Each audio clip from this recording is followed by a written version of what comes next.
issue, obviously, in this campaign, especially in its end game, was Russia's invasion of Ukraine, and it really changed the dynamic in this campaign. The war in Ukraine really was a big jolt, a massive wake-up call to not just France but the rest of Europe, and I think Macron seized upon that to really bring new life, to breathe new life into his European agenda, to rally the states of NATO around really helping Ukraine. And it did a disservice, obviously, to Marine Le Pen, who was known for her chummy relationship with Putin in the past. She supported the annexation of Crimea. So I think in many ways, international politics became, because of the war in Ukraine especially, a much bigger factor in this campaign.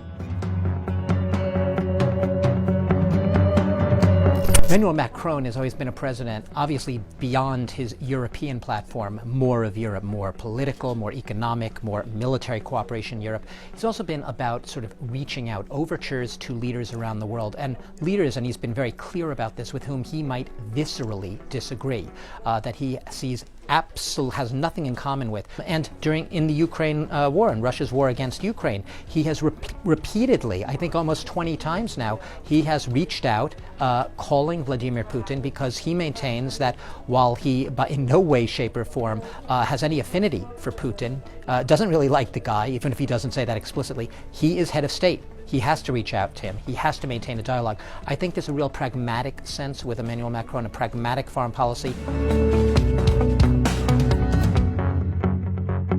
In a nutshell, Europe is saved tonight. Just about everywhere in Europe, they're breathing a very big sigh of relief. France basically managed to do what the US and Britain didn't do. There had been a lot of apprehension, to say the least, across Europe on the eve of this vote, that Europe especially would never be the same again if a Marine Le Pen were elected president. She went out of her way to deny it throughout the campaign that she had changed her stripes, her colors, but in fact she was still seen by many as an ultranationalist, anti-European xenophobe who would have essentially, without literally taking France out of the European Union, done everything in her power to fragment, to splinter, and to break up Europe. So a sigh of relief and a sense that Europe, and perhaps a lot of the world and the global relations, have been saved tonight.